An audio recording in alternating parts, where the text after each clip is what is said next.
Supreme court का 9 रुकनी bench जो है वो आज टूट गया। जस्टिस मज़ाहिर अली नकवी साहब और जस्टिस जो थे एजाजुल हसन साहब, उन्होंने ख़ुद को अलग कर लिया। उस पर ऑब्वियसली हुकूमत का इतराज़ था उन दोनों जजेस पे, वो ना बैठें, उनकी तो ये वजूहत हुई। इसके अलावा जस्टिस अतर बिनल्ला जो हैं उन्होंने भी ख़ुद को अलग कर लिया। उनको इख्तलाफी नोट भी सामने आया है। उन्होंने कहा है कि सूबाई सहमियत तोड़ने की आइनी व कानूनी हैसियत को नज़रअंदाज नहीं किया जा सकता। इन्होंने सवाल ये उठाया है कि जो कौमी असम्बली, जो सूबाई असम्बली तोड़ी गई है, पहले इसको देखा जाए कि क्या ये आइनी तरीके से तोड़ी गई है या आइनी तरीके से नहीं तोड़ी गई। सूबाई असम्बलियाँ जमहूरियत के आइनी असूलों को रोंद कर तो नहीं तोड़ी गई, ये सवाल उठाया जस्टिस अतर बिनल्ला साहब ने। किसी और मामले को देखने से पहले असम्बलियाँ तोड़ने की आइनी व कानूनी हैसियत देखना नागुज़ीर है। यानी कि जो इलेक्शन की तारीख वाले सवाल है, इससे पहले पहला सवाल ये है कि असम्बलियाँ सही तोड़ी गई हैं कि नहीं। चीफ जस्टिस ने मुझसे इस मामले में सवाल मांगे जो ये हैं, और उन्होंने साथ ये भी कहा कि क्या किसी बुनियाद पर वज़ीर आला की एडवाइस को आइनी तौर पर मुस्तरद किया जा सकता है और असम्बली बहाल की जा सकती है। नंबर 1, क्या वज़ीर आला अपनी आज़ादाना राय पर असम्बली तोड़ सकता है या किसी की राय पर। ऑब्वियसली ये इंडिकेशन है इस बारे में कि इमरान खान की राय पर अगर असम्बली तोड़ी गई है तो क्या वज़ीर आला की राय आज़ादाना थी, और क्या सूबाई असम्बली तोड़ने की एडवाइस देना वज़ीर आला का हतमी इख्तियार है जिसकी आइनी वजूहत को देखना ज़रूरी नहीं। इन सवालात को बेसिकली अतर बिनल्ला साहब ने इस खुद नोटिस को जो है वो चैलेंज किया जुडिशल वे में रहते हुए। उन्होंने एक तरह से अपने आप को से अलग कर लिया। उनका कहना यह था कि इसमें खुद नोटिस बनता नहीं है, और असल सवाल ये हैं जो भी आपको सामने पढ़ के सुनाए। जस्टिस याहिया अफरीदी, उन्होंने भी अपने आप को बेंच से अलग कर लिया और वो चौथे जज हैं, और उन्होंने अपने इख्तलाफी नोट में लिखा है, मैं आपको बताता हूँ पढ़ के। बादी नज़र में दरख्वास्तें आइन के आर्टिकल 184(3) के दायरे में नहीं आती। यानी ये जो अभी 5 रुकनी बेंच सुप्रीम कोर्ट का सुन रहा है इस सारे मामले को, जो जैसे एजाजुल हसन साहब और मज़ाहिर अली अकबर नकवी साहब की वजह से सिचुएशन या ये ट्रायल शुरू हुआ है, ये पिटिशन। याहिया अफरीदी साहब लिखते हैं, जस्टिस के फैसला जारी करने के लिए अदालती इख्तियारात का इस्तेमाल ठीक नहीं होगा। मामला भी लाहौर हाई कोर्ट और पेशावर हाई कोर्ट में ज़ेर अल्तवा है जिस पर फैसला होना बाकी है। सुप्रीम कोर्ट का दायरा कार इंडिपेंडेंट है जिसकी दीगर अदालतों में ज़ेर अल्तवा मामले से ताल्लुक़ नहीं। ये हाई कोर्ट के कानूनी दायरा इख्तियार की भी तौहीन होगी कि जो सुप्रीम कोर्ट में केस चल रहा है इसके ऊपर। माहौल चार्ज है, सियासी जमातों का भी नुक्ता नज़र है। अदालत तहम्मुल का मुजाहरा करे। तीनों दरख्वास्तों को मुस्तरद करता हूँ। हमारे लिए आर्टिकल 184(3) का इस्तेमाल तीनों दरख्वास्तों पर दुरुस्त नहीं होगा। उन्होंने अपने आप को अलग कर लिया।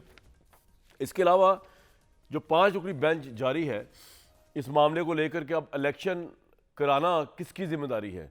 अगर गवर्नर जो है वो असम्बली ना तोड़े, मतलब साइन ना करे वज़ीर आला की एडवाइस पर, तो अब किसकी जिम्मेदारी है? सदर की जिम्मेदारी है, इलेक्शन कमीशन की जिम्मेदारी है, गवर्नर पंजाब की जिम्मेदारी है? सुप्रीम कोर्ट को फैसला करेगी। तो आइन की इस इंटरप्रिटेशन के लिए अब 9 के बजाय 5 रुकनी बेंच खड़ा हुआ है। मामला बेंच जिस तरह अलग हुआ है कॉन्ट्रोवर्शियल बन चुका हुआ है। इवन जो 2 जजेस रिस्पेक्टेड इसका हिस्सा है इस बेंच के 5 रुकनी, उनमें दोनों जजेस का इख्तलाफी नोट सामने आया है, लेकिन वो बेंच का हिस्सा है। जैसे जमाल खान मंदोखेल ये कहते हैं कि गुलाम मोहम्मद डोगर केस से मुतल्लिक ऑडियो संजीदा मामला है, जो ऑब्वियसली एक जज साहब के मुतल्लिक मुबैना तौर पर आई। जस्टिस एजाजुल हसन और जस्टिस मज़ाहिर अली नकवी इलेक्शन से मुतल्लिक पहले ही अपना जहन वाज़ह कर चुके हैं। दोनों जजेस का मौक़िफ़ है कि इंतखाबात 90 रोज़ में होने चाहिए। दोनों जजेस ने राय देते वक्त आर्टिकल 10A पर गौर नहीं किया। इन हालात में चीफ जस्टिस का अज खुद नोटिस लेने का कोई जवाब नहीं बनता।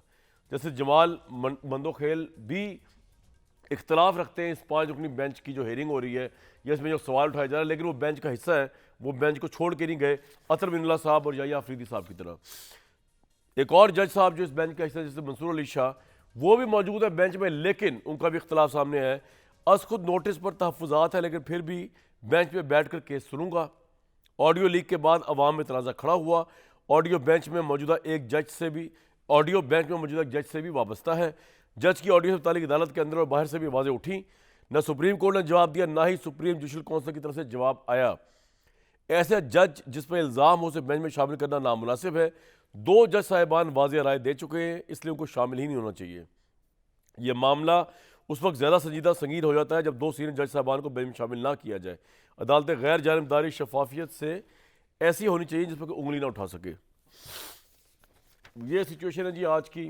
कल तक फैसला आ जाएगा और जिसमें यह तयन किया जाएगा कि इंटरप्रिटेशन दस्तूर की क्या है, इलेक्शन कौन कराए। पाकिस्तान में देखें अब यही पता नहीं चल रहा आज 2023 में कि अगर कोई वज़ीर आला असम्बली तोड़े एडवाइस दे के और गवर्नर साइन ना करे, खुद ब खुद तहलील हो जाए, तो असम्बली का इलेक्शन अनाउंस कौन करेगा।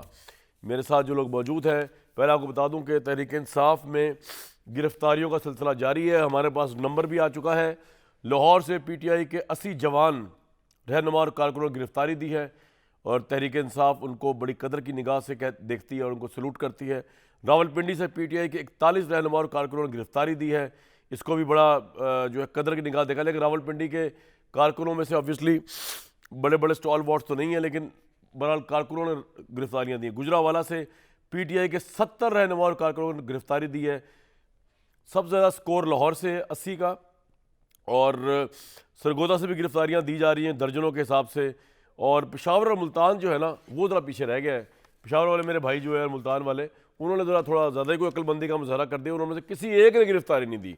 मुल्तान वाले तो शायद सोच रहे हैं कि उन्होंने हमारा अपना सबसे बड़ा चश्मो चिराग सियासी वो दे दिया है शाह महमूद कुरैशी जेल में नज़रबंदी में, तो उन्हें और क्या ज़रूरत है। और पेशावर वाले जो हैं वो हमेशा ही बड़े अक्लमंद रहे, इसलिए वो वोट भी बड़ा सोच समझ के देते हैं। उन्होंने सोचा होगा कि जेल जाके करेंगे क्या, तो बाहर है कि जांच करें। ये सारी सिचुएशन है जी। हमारे साथ जो लोग मौजूद हैं, हसान खावर साहब, डॉक्टर मुसद्दिक मलिक साहब, इरशाद भट्टी साहब। लेकिन आज एक और बड़ी डेवलपमेंट हुई है। आज PMLN की गवर्नमेंट का माइंड खुल के सामने आ गया है। वो आपको बता रहे हैं कि वो इलेक्शन कब कराएंगे। उन्होंने डेट भी दे दी है इलेक्शन की, और वो डेट जो है मैं आपको बताता हूँ, मरीम नवाज साहबा ने आज दी है जलसे में खड़े होके। लेकिन इससे पहले ये जो बेंच टूटा है, ये जो बेंच के मामलात हैं, जो इलेक्शन के मामलात हैं, इनके ऊपर ज़रा लासिर हासिल बात कर ली जाए। मुसद्दिक मलिक साहब, आज खुश तो बहुत होंगे आप कि वो बेंच ही ना रहा 9 वाला, जो आपके इलेक्शन वाले मामले को सुनने जा रहा था। लेकिन क्या ये मुल्क में इंसाफ और रूल ऑफ लॉ और कॉन्स्टिट्यूशनल बालादस्ती की, कॉन्स्टिट्यूशनल सुप्रीमेसी की बहुत आला मिसाल कायम होने जा रही है कि सुप्रीम कोर्ट में सिर्फ ये चेक बताया जा रहा है कि भाई ये इस मुल्क में अगर वज़ीर आला कर दे, एडवाइस दे दे, तो इलेक्शन कैसे कौन कराएगा। मतलब हमें ये भी नहीं पता अभी तक। ये भी सुप्रीम कोर्ट बताएगी आप इतने बड़े बड़े पार्लियामेंटेरियंस को। ये बड़ा हमारे लिए एजाज़ की बात है। मैं ये समझता हूँ जी कि ये जो तरीक़ाकार इस वक्त चल रहा है, उसमें कुछ कंट्रोवर्शियल चीज़ें थी जो अब जजेस ने भी सामने लानी शुरू कर दी हैं। आज आपके सामने एक तो मैं बहुत दिन से ये कह रहा था कि अगर कोई कंट्रोवर्सी सामने आ जाए और कोई भी एक पार्टी ये कहे कि ये 1 या 2 जजेस जो हैं इन्हें बेंच में अपने आप को रिक्यूज़ करना चाहिए, तो मैं समझता हूँ कि उन्होंने अच्छी चीज़ की कि ख़ुद ही अपने आप को रिक्यूज़ कर लिया ताकि उस कंट्रोवर्सी से बच सकें।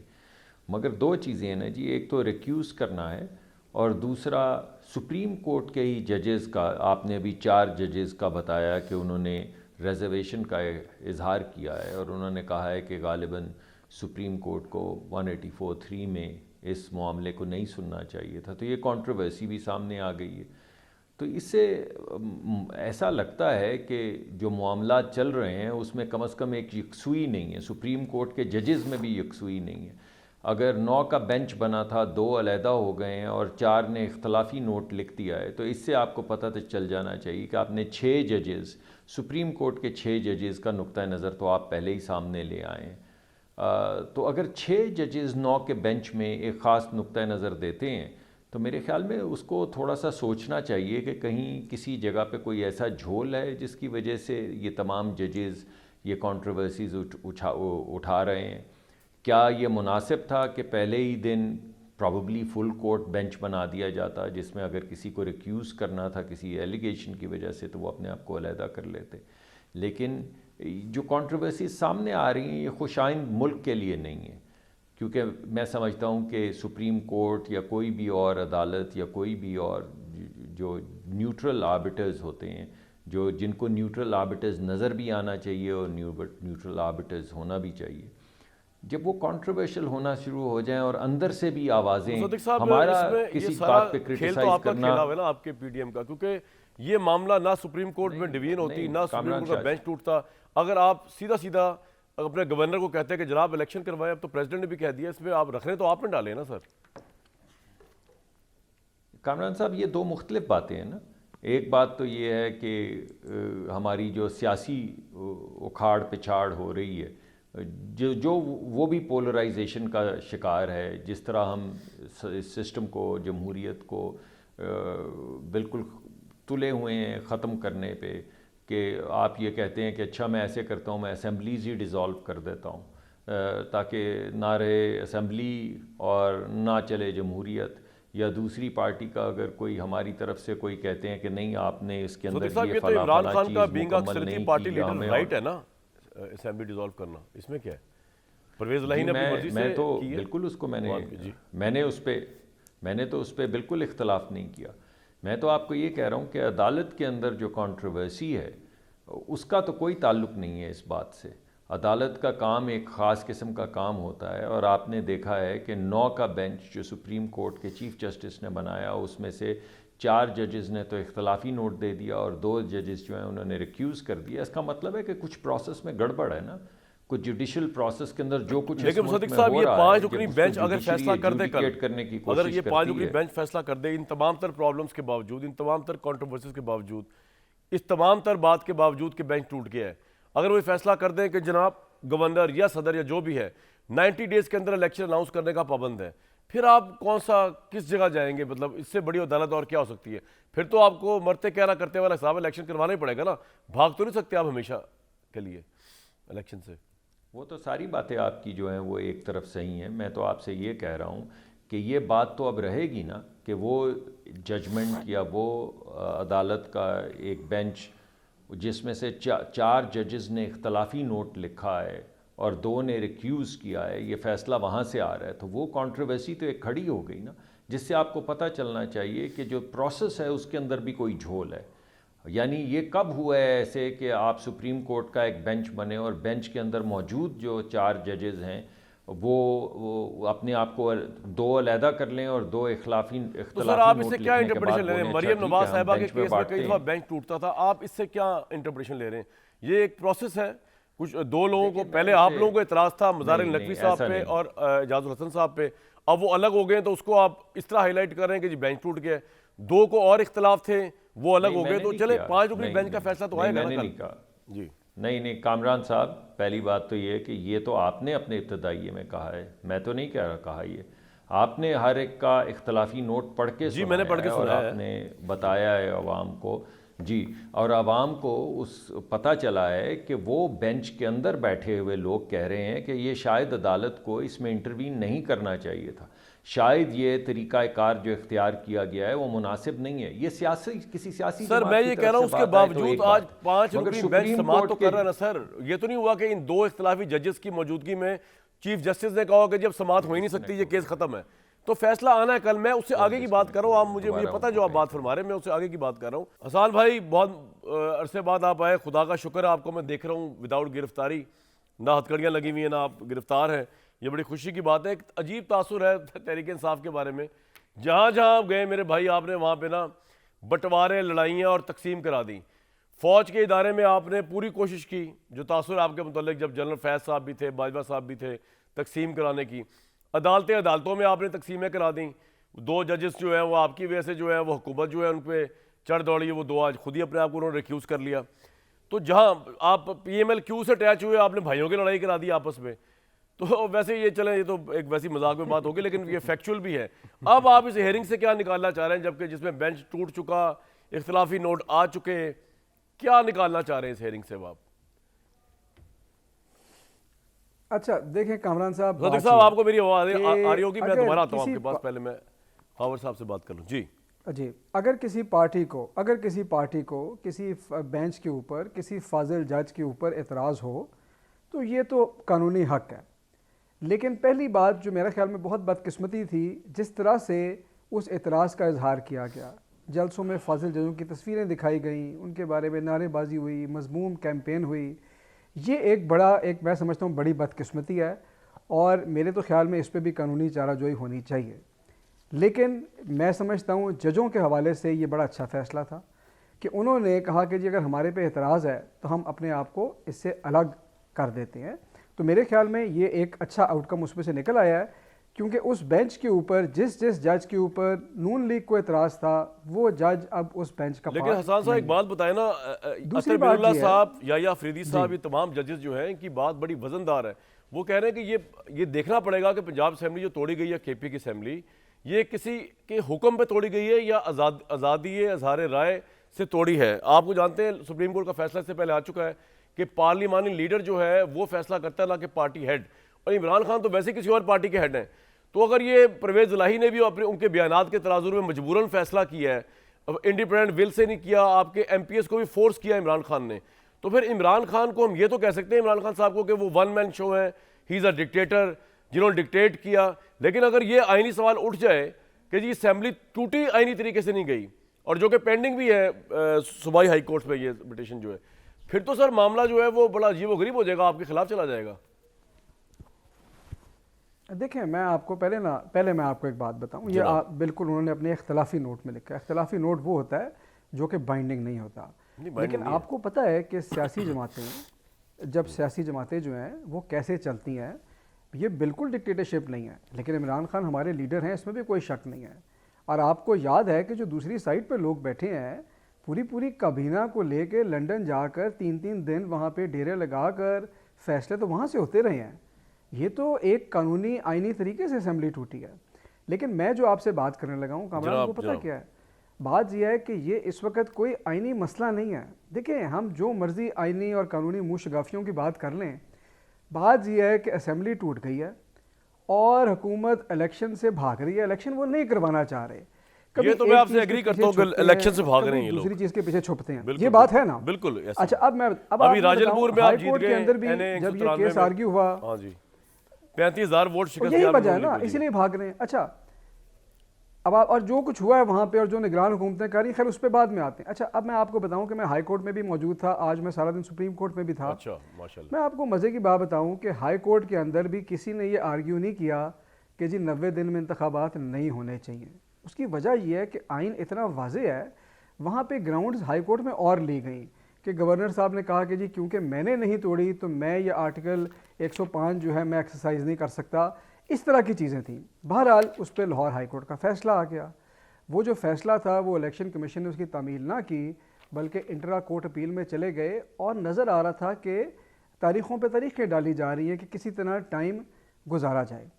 अब ये जो पूरा मामला है, इसके अंदर क्वेश्चन ऑफ कॉन्स्टिट्यूशन। लेकिन सर आज जस्टिस मंसूर अली शाह ने ये भी कहा है कि अगर हालात ऐसे, अगर जंग है या कर्फ्यू लग गया या इमरजेंसी की सूरत हाल है तो फिर क्या होगा। मतलब इलेक्शन के 90 दिन अपनी जगह पे हैं।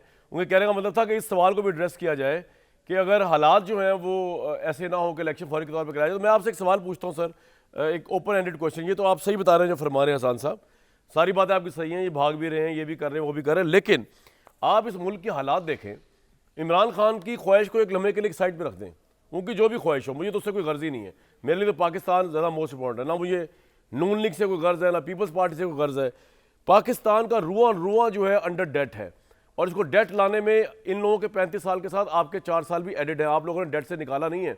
आप लोगों ने कोई ऐसा हमें वजीर खजाना नहीं दिया, कोई ऐसी पॉलिसी नहीं दी जिससे हम निकल आए। कभी आप कोरोना को कि उसमें हाइड कर लेते हैं, कभी आप कोई और बात कर लेते हैं, लेकिन हम डेट के अंडर कंसिस्टेंटली गए। उसमें ना सिर्फ आपका कसूर नहीं है, सबका कसूर है, जिसे बशमुल आप शामिल है। रिगार्डलेस ऑफ दैट, मुल्क के हालात ये हैं कि आपका रुआ कर्जे के अंदर है, आपके पास पैसे हैं नहीं। काबीना कह रही है जी हम पैसे नहीं लेते क्योंकि हालात इतने खराब हो चुके हैं। मुल्क is at the verge of economic emergency.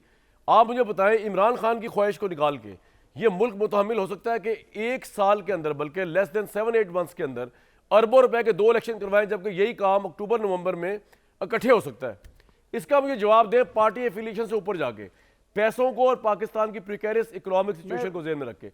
मुझे इनसे कोई लेना देना नहीं पीडीएम से। मैं आपसे बीइंग अ पाकिस्तानी पूछ रहा हूँ, नॉट बीइंग अ पीटीआई, जवाब दीजिएगा जी। मैं आपको बीइंग अ पाकिस्तानी मैं आपको बीइंग अ पाकिस्तानी इसका जवाब देता हूँ। आपने हमारी इकोनॉमिक पॉलिसी पे जो बात की उस पर नहीं जाता, लेकिन वो भी एक जवाब तलब बात है। सर वो उस पर फिर बात कर लेंगे। मैं वो अपने अल्फाज ही वापस लेता हूँ। मैं अपने सवाल पे लाना चाहता हूँ। आप बिल्कुल अच्छे लोग थे इकोनॉमिकली जी, आगे चलिए। मैं आपके सवाल के ऊपर आता हूँ और तीन बातें करूँगा। देखें, मेरी ज़ाती राय, पार्टी से हट के मेरी ये ज़ाती राय है कि पाकिस्तान के अंदर इस वक्त जो बहरान है उसकी बुनियाद सियासी बहरान है, और जब तक ये सियासी बहरान आप नहीं हल करेंगे, आपकी इकॉनमी रिवाइव नहीं होगी, पाकिस्तान एक स्टेबल ट्रेजेक्टरी पे नहीं जाएगा।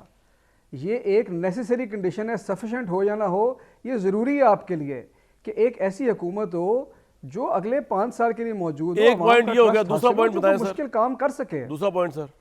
दूसरा पॉइंट ये है कि जब हम बात करते हैं कि ऑस्टेरिटी के हमारे पास पैसे नहीं हैं, तो हमने देखा कि हम PSL के मैचेस करा रहे हैं, 85 लोगों की हमारी काबीना भी है, तो अल्ले तल्ले तो सारे हैं, हर चीज़ अपनी जगह जारी है। तीसरा सिर्फ point, इलेक्शन सर। के पैसे नहीं है। तीसरा और point। अगर वफाकी तीसरा पॉइंट मैं आपको ये बताऊं, तीसरा पॉइंट भी पहले से लिंक्ड है, और वो ये है कि इस वक्त पीडीएम की परफॉर्मेंस या कैपेबिलिटी जो भी हो, उन्होंने बहरहाल इलेक्शन करवाने हैं अक्टूबर में, जो आइन इजाज़त देता है मैक्सिमम। जिस पार्टी ने एक कोलिशन गवर्नमेंट हो वीक, ऊपर से उसने 4 महीने में इलेक्शन पे जाना हो, वो कोई अनपॉपुलर काम नहीं कर सकती, कोई सियासी जमात नहीं यार कर इन्होंने सकती। सारे अनपॉपुलर रिफॉर्म काम जो किए। होगा पेनफुल ये तो होगा। छोड़े आप ना, वो तो मजबूरी बन गई। चल आपका अभी एक पॉइंट आ बहुत गया, काम बाकी है।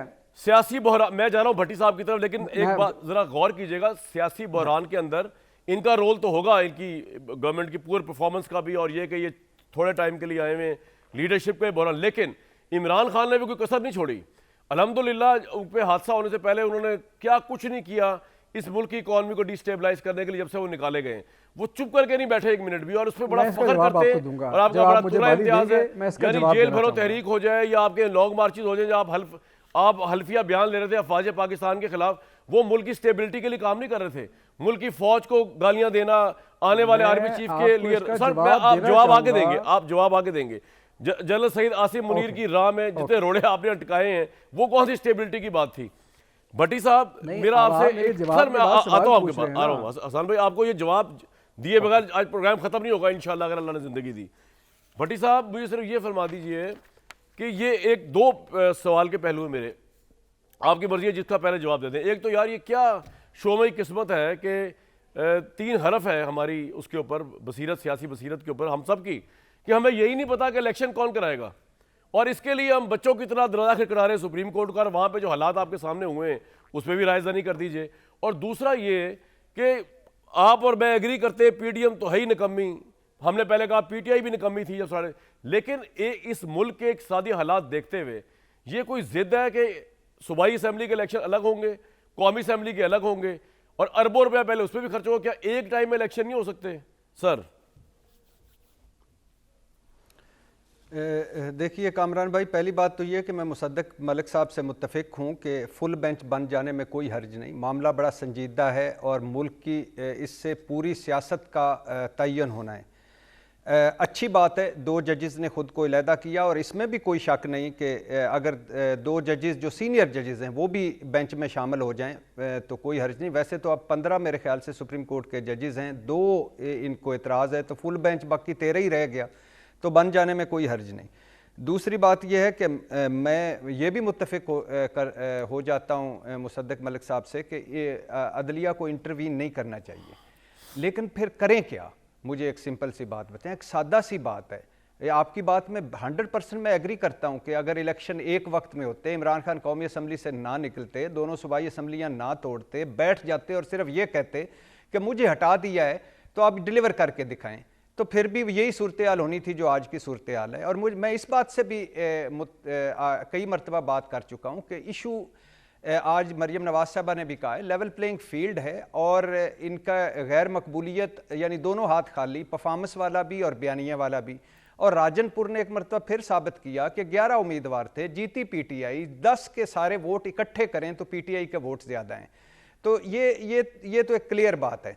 लेकिन करें क्या, अदालतें क्या करें? जब पनामा लीक्स आई, आज मरियम नवाज साहबा कह रही थी कि तराजू जो है वो तराजू के पलड़े दोनों बराबर होने चाहिए। पनामा लीक्स पहले कौमी असम्बली में गए थे, कौमी सर असम्बली मरियम नवाज के बयान पे बाद में आता हूं, पहले आप मुझे बताइए, इसमें अभी मैं बयान हाँ चला जी, के आपको आता हूं ना, जी, इस पे जी। जरा आ जाएं कि क्या ये कोई जिद है कि इलेक्शन, इस मुल्क के जो इकोनॉमिक हालात बने हुए हैं, एक इलेक्शन नहीं हो सकता, 2 ही होने हैं एक साल में? सर अब तो हो गया ना, अब तो वो बात ही ख़त्म हो गई, अब तो 2 असम्बलियाँ टूट गई।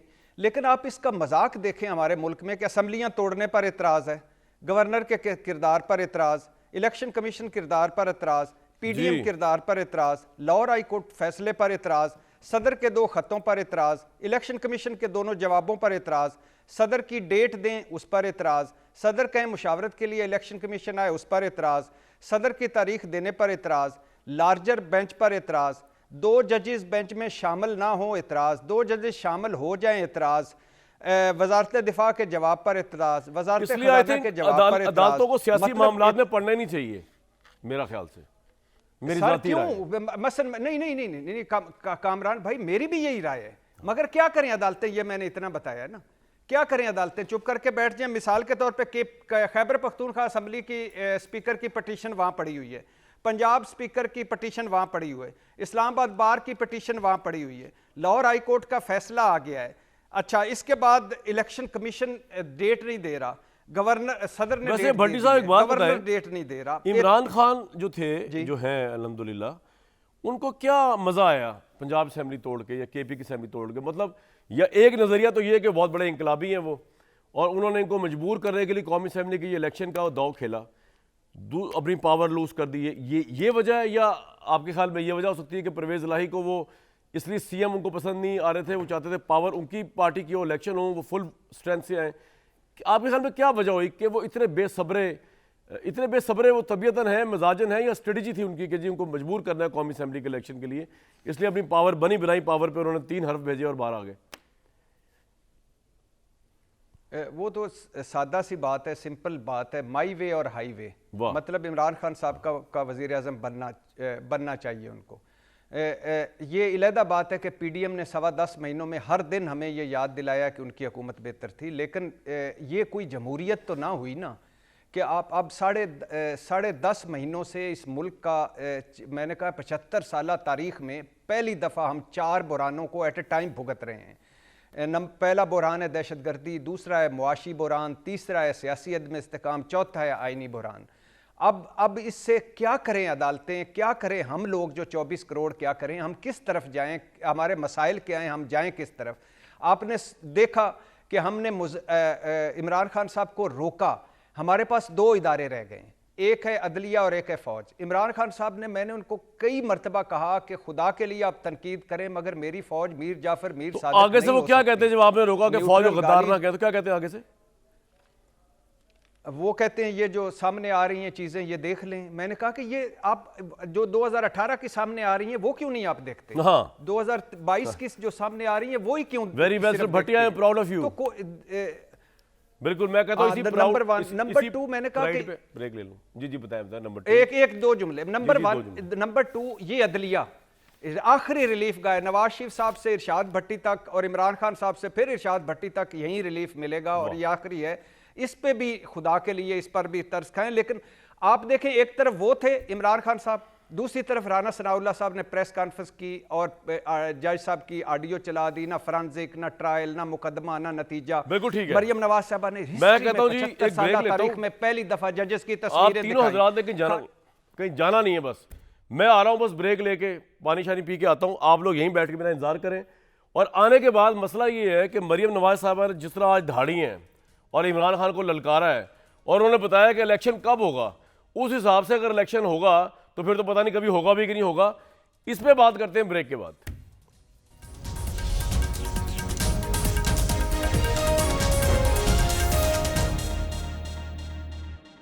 मरियम नवाज साहबा ने एक्चुअली आज अपना माइंड दे दिया कि इलेक्शन कब और किन ग्राउंड्स पे होंगे। मुसद्दिक साहब, ये तो फिर हम ना ही समझें, मतलब ना नवाज शरीफ साहब की जब ज्यादतियों का अजाला होगा तब इलेक्शन होगा, और उसमें भी आप लोगों की वो नहीं प्यास बुझनी इंसाफ की। इमरान खान को पहले कटहरे में खड़ा होकर सज़ा होगी, उसके बाद इलेक्शन होगा। और फिर ये जो इतने ज़ाती जुमले बोले हैं, औलाद छुपाना, झूठ वगैरह, आपको लगता है कि इस तरह की सियासत होनी चाहिए? Mike is with you Musaddiq साहब। जी कामरान साहब, अभी थोड़ी देर पहले भट्टी साहब ने भी पैनामा का जिक्र किया कि पैनामा का एक ट्रायल हुआ था, आपको भी याद है ट्रायल? जी, आपको याद है 10 ट्रंकों के अंदर वो तमाम सबूत लाए गए थे, भर भर के ट्रंक पेश किए गए थे और कहा गया था कि तमाम सबूतों के अंबार लगे हुए हैं इन ट्रंक्स के अंदर। मगर उसके बाद क्या आप समझते हैं कि जो फैसला दिया गया था जिसमें कहा गया कि क्योंकि आपने के पास एक इकामा था अपने बेटे की कंपनी का, आप अपने बेटे की कंपनी के अंदर चेयरमैन थे और अगरचे आपने उस चेयरमैन बनने के पैसे नहीं लिए, लेकिन क्योंकि आप ले सकते थे इस वजह से वो आपके अकाउंट्स रिसीवेबल हैं, तो आपने अपनी दौलत छुपाई है। 10,000 दरम जो आप तनख्वाह में ले सकते थे बोर्ड पे सर्व करने की, और क्योंकि आपने सोचा कि मेरे बेटे की कंपनी है तो मैं नहीं लेता ये पैसे, इस वजह से आप तमाम उम्र के लिए नाअहल हो गए। और ना सिर्फ आप वजीर आज़म नहीं रहे बल्कि आप किसी पार्टी के सरबराह भी नहीं रह सकते। अगर इंसाफ के ये दो तराजू बराबर नहीं करने तो फिर किस किस्म का इंसाफ है जिसके हम मुतलाशी हैं? अगर आप ये समझते हैं कि एक वकील के एक फॉन्ट को डाउनलोड करने पे, यानी आपके खुद के नहीं, आपका वकील एक फॉन्ट डाउनलोड करता है जो अवेलेबल है, कमर्शियली अवेलेबल है, बेटा टेस्टिंग के अंदर है, लेकिन क्योंकि वो सवाल ये है कि आप ये कह रहे हैं कि इलेक्शन ये वैसे एक सियासी इस वजह से आपको 7 साल नहीं, इलेक्शन तब होंगे जब इंसाफ होगा नवाज मैं शरीफ तो साहब आपको ये बता रहा हूं, ये जो इंसाफ आपके सामने आ रहा है, जो मैंने आपका इंसाफ आपके सामने रखा है, क्या वो इंसाफ आप समझते हैं कि ठीक है? आज ये तमाम लोग, अगर वो इंसाफ ठीक था तो फिर ये मरियम कैसे अदालत से बरी हो गई? तो पहला झूठ था या अब कुछ गलत है? तो अगर ये फैसले इस तरह के हैं और उनके ऊपर कोई शख्स मोतरज है और वो ये बार बार कह रहा है कि इस तरह का इंसाफ पाकिस्तान में ना करें कि पाकिस्तान की पूरी ज्यूरिस्प्रूडेंस बर्बाद हो जाए, जी ठीक है, और लोगों का एतमाद उठ जाए, तो पहले ये होगा फिर इलेक्शन होंगे तो ना। कोई ऐसी काम है यार, ये तो बड़ा। हसन खावर साहब देखिए, मेरे जाती ख्याल में, जी आपके जाती ख्याल में, जी जी जी बोले बोले कंप्लीट कर लें। जी, मेरे ख्याल में तो ईसीपी को ये फैसला करना चाहिए, ये काम ईसीपी का है। इलेक्शन के लिए, इलेक्शन वक्त से होने चाहिए, हम इलेक्शन के लिए तैयार हैं। कल इलेक्शन हुए, हम उसके लिए भी तैयार थे, हमें शिकस्त हुई, हम उसको भी सर पॉइंट आ गया आपका। जो इलेक्शन में जीत जाए उसको जिसको लोग लाना चाहें उसे लाएं, जो हालात चल रहे हैं इंसाफ, जी सॉरी, मैं कहा शिकस्त के लिए आप बेदरपा शिकस्तों के लिए तैयार रहे, सिर्फ एक शिकस्त नहीं, माशाल्लाह जो हालात आपने किए हैं वो अवाम के सामने हम मुकदमा रखेंगे, वो फैसला अवाम का। नहीं सर, हम भी अवाम से इंटरेक्ट कर रहे हैं, बता रहे हैं कि अगर अंपायर की उंगली का जिक्र नहीं होगा, और अगर जैसे कि कहा गया कि जिस तरह 2018 के अंपायर न्यूट्रल है, वरना ये राजनपुर में इलेक्शन नहीं होंगे, तो इंशाल्लाह शुक्र है तहरीक इंसाफ वाले भाई हमारे, वरना तो ये इलेक्शन सारे जीते। मैंने जी जी पॉइंट आ गया सर, आपका पॉइंट आ गया, मैं आगे अगर जी शुक्रिया आ गया आपका, प्लीज सादिक भाई। हसन भाई, बात ये कि अगर ये आज तकरीर फर्द जज्बात में भी मिस मरियम नवाज के मुंह से निकला है ना, इसमें गलत बात क्या है? अगर नवाज शरीफ के साथ नाइंसाफ़ी हुई है तो इंसाफ होना चाहिए, इस वजह से क्या बात है यार? अब आप ही तो नाहल होने जा रहे हैं ना, तो हम उसको भी चैलेंज कर रहे हैं कि नहीं होना चाहिए इमरान खान को नाहल। तो जी नहीं, देखें, मैं नहीं समझता कि मरियम नवाज़ ने फ़र्द जज्बात में ये बात की। ये जो बात वो कर रही है, ये बातें पहले ड्राइंग रूम टॉक तो रही है, लंदन प्लान का हिस्सा था। तो ये नया बयान है, नवाज शरीफ साहब को लाया जाए, इमरान खान को डिसक्वालीफाई किया जाए, ये एक पूरा उनकी एक्सपेक्टेशन थी। अच्छा, इसके ऊपर ये ऐड हो गया जो इनकी हुकूमत की कारकर्दगी थी, अपनी गलतियाँ भी सामने आ रही हैं। अब तो बहरहाल डेस्परेशन है। आज अगर उनकी आप बात को, वो क्या शेर है कि गलियाँ हो जान सुंजियाँ तो विच मिर्ज़ा यार फिरे, वो तो आप चाहते हैं कि इमरान खान मैदान में ना हो, नवाज शरीफ साहब वापस आएँ, किसी तरह जीत जाएँ, ये होना नहीं है। बहरहाल मैं लेवल प्लेइंग फील्ड वाली बात से एग्री करता हूँ। अगर कोई अदालती रास्ता है, अगर वो हक पे आके करें अपना केस फाइल, 2/3 ले लें अक्सरियत, आइन अमेंड कर लें, जो भी एक तरीका है जमहूरी वो करें। लेकिन ये कहना कि जी इलेक्शन तब होगा जब ये होगा, और साथ ये कहना एक ही सांस में कह रही है कि इमरान खान साहब को कि जी जिनके कंधों पे आए वो अब नहीं है, तो भैया फिर आप इलेक्शन करवाएं, फिर तो आपको फौरन इलेक्शन करवाने चाहिए। नवाज शरीफ को इंसाफ दिला के देखें, मैं बताऊं वो क्या कह रही हैं। वो कह ये रही हैं कि इस वक्त इमरान खान की टक्कर का एक ही लीडर है, वो है मियां मोहम्मद नवाज शरीफ। तो वो आप कम से कम वो वापस मैदान में उतरे, कॉन्टेस्ट करे, फिर इलेक्शन में अगर इमरान खान, देखना लास्ट टाइम नवाज शरीफ को नाहल करके आप लोगों अच्छा, मेरी बात तो एक बात पूछूं, मैं आपसे एक बात पूछूं, मैं आपसे एक सवाल पूछता हूं ना, उसका जवाब ऐड कर दीजिएगा। अगर आज मियां नवाज शरीफ वापस आ जाएं, कल वापस आ जाएं और आके जेल में चले जाएं, उनकी पार्टी की और उनकी पॉपुलैरिटी आपके ख्याल में ऊपर जाएगी या नीचे जाएगी? नहीं, मुझे सर बिल्कुल इस बारे में आइडिया नहीं है कि जेल जाने से पॉपुलैरिटी ऊपर जाएगी नीचे। मैं भी एक सवाल पूछ लूं, साहब पूछ लें, आप भी पूछ लें अगर मुझे इजाजत दें। जी जी पूछे, आपको तो इजाजत ही है जी। मैं अपने भाई, मैं मंडे का दिन तो आपने होता है, साहब से सिर्फ ये पूछना चाहता हूँ जी, मैं हसन खाबर साहब से सिर्फ अपने भाई से ये पूछना चाहता हूँ कि अगर इमरान खान अगर डिस्क्वालीफाई हो जाते हैं तो उनका नुक्ता नज़र यही रहेगा जो आज है? जी बताएं। देखें किस बारे में आप कह रहे हैं नुक्ता नजर? डिस्क्वालिफिकेशन ऑफ नवाज शरीफ के मुतालिक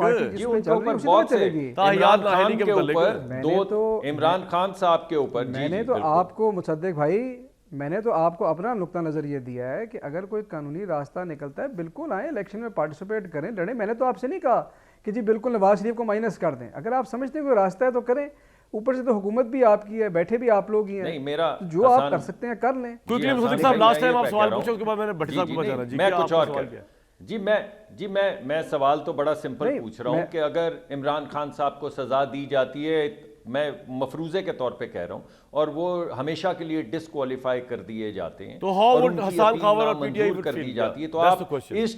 इस टेलीविजन पे बैठ के आप मैंने यही तो इस बात बात करेंगे पे- जो आज कही है, चाहे वो तो कह रहे हैं यार, वो हसन जो- साहब तो ताइब हुए में डिस्क्वालिफिकेशन के खिलाफ। ठीक है, उनको वो क्यों कह रहे हैं, मैंने बार तो बार आप उठा रहे हैं? ठीक है, फिर मैंने that's तो भट्टी साहब आपको- मेरा ख्याल से अभी तक ताइब नहीं हुए, मैंने तो उनको आप convince मैं तो करो। आपको जवाब दे चुका हूँ। नहीं हाँ, नहीं जी, जी, जी। नहीं नहीं, एक जी, सेकंड हाँ, मुझे एक बात करने दें। ठीक। अच्छा, दूसरी बात कामरान, जो आपने ठीक, जी। ब्रेक पे जाने से पहले एक बात आपने बड़ी इंपॉर्टेंट की जी, जी। कि जी क्या मुल्क मुतहम्मिल हो सकता है कि जी इलेक्शन दो मुख्तलिफ हों? अगर मुतहम्मिल नहीं हो सकता तो क्या उसका तरीका ये है कि आप आइन की ऐसी तैसी फेर दें? आप टेबल पे बैठे ना, आप कहें जी हम इलेक्शन एक वक्त में कराना चाहते हैं, इसका क्या सियासी हल है, फिर भी आपको आइनी तरमीम करनी पड़ेगी। लेकिन अगर आप ये कहें कि जी आइन ये साइड पे पड़ा है, हमने नहीं इसको देखना, हमने अदालतों का सर हुक्म आपका नहीं पॉइंट मानना, आ गया भट्टी बस साहब। हमने नहीं करवाना इलेक्शन, मरियम नवाज ऐसे तो नहीं साहिबा चलेगा। का ये कहना सीरियस बात है या सिर्फ जज्बाती बात है कि पहले नवाज शरीफ को इंसाफ मिलेगा, फिर उसके बाद इलेक्शन होगा, इमरान खान को पहले सजा मिलेगी, फिर उसके बाद इलेक्शन होगा? ये तो भाई बहुत ही लंबी कहानी चल गई है, तो पता नहीं इंसाफ होगा कि भी नहीं होगा। भट्टी साहब। इस फिर मैं और आप तो वोट नहीं डाल पाएंगे क्योंकि हमारी तो उम्रें गुजर चुकी होंगी। आपको क्या लग रहा है उसके इतनी बाद, लंबी फहरिस्त है जराइम की, सियासी जराइम की? हाँ मुझे तो लग रहा है नहीं, जाहिर है फिर जस्टिस कयूम से शुरू करेंगे ना हम, जाहिर है फिर एक ही मरतबा जब तराजू सीधा ही करना है तो वहाँ से शुरू वाह, कर लें। वाह। दूसरी बात, आज उन्होंने बड़ी खूबसूरत बात की। मैं हालांकि इन लफ्ज़ों का मैं कभी भी नहीं, अल्लाह ना करे शिदाई कभी मैं नहीं ऐसे है लफ्ज़ आप इन बोलूं, अल्फाज या के, जी। गीदड़ और ये हाँ, या गीदड़ शीदड़, ये लफ्ज़ मैं नहीं बोलता, सारे मेरे लिए काबिल एहतराम है। लेकिन उन्होंने एक लफ्ज़ कहा, एक फ़िक्रा बोला, जो आगे से लीड करे इसे लीडर कहते हैं, जो पीछे छुप जाए इसे गीदड़ कहते हैं। अब मुझे कोई पता नहीं कि ये किन के बारे में वो बात कर रही थी, मैं आप सारों पे ये छोड़ता हूँ। दूसरी बात ये है कि भाईजान, बात ये है कि इस मुल्क में किसी बड़े या ताकतवर को इसका मतलब है उसके किसी झूठ पर, उसकी किसी फ्रॉड पर, उसकी किसी करप्शन पर ना पूछा जाए।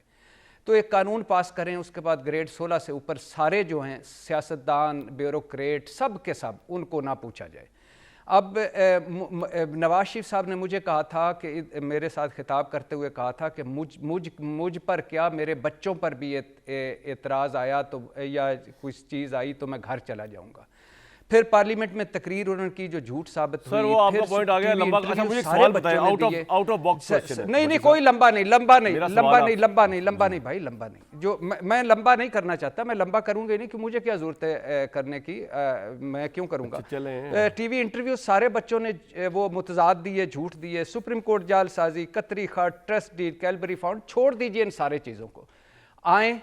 आए आकर वो आए, और अगर यही सुप्रीम कोर्ट है, यही रिलीफ गाह है। लेकिन मैं सवाल पूछना चाहता हूँ अपने सारों से कि आप अपने पाव भर गोश्त के लिए एक पार्टी फौज पे चढ़ जाती है, आप अपने पाव भर गोश्त के लिए दूसरी पार्टी सुप्रीम कोर्ट पर चढ़ दौड़ती है। मुझे ये कोई इनमें से ऐसा ब्रेक है पे जाना जिसने है सुप्रीम कोर्ट। सर ब्रेक पे जाने से पहले एक तो मैं बता दूं कि 27 फरवरी 4 साल हो गए ऑपरेशन स्विफ्ट रिटार्ट को, जिसमें पाकिस्तानी फोर्सेस ने, खासतौर पे एयरफोर्स ने जो है वो हिंदुस्तान को जिस तरह टैकल किया और जिस तरह इनकाउंटर किया, वो पाकिस्तान की तारीख उसमें बन गई है। और मैं समझता हूँ तमाम पॉलिटिकल पार्टीज़ को वाज़े पाकिस्तान, जिसमें हमारी आर्म फोर्सेस भी हैं, फ़ज़ाइया भी, नेवी भी हैं, सियासी उससे बालातर होकर बात करनी चाहिए और उनके साथ यकजहती सॉलिडारिटी शो करनी चाहिए। ये मशवरा ख़ास तौर पर इमरान खान साहब को इसलिए दे रहा हूँ क्योंकि उन्होंने बिला वजह का एक महाज जो है पाकिस्तान की अफवाज के ख़िलाफ़ खोला हुआ है, which will lead this country nowhere, क्योंकि ये हमारी भी तो रेड लाइन है। एक ब्रेक के बाद मज़ीद बात करने की कोशिश करते हैं जी।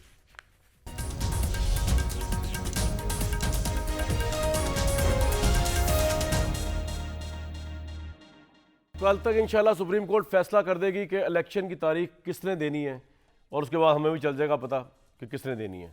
मुझे दीजिए कल तक इजाज़त।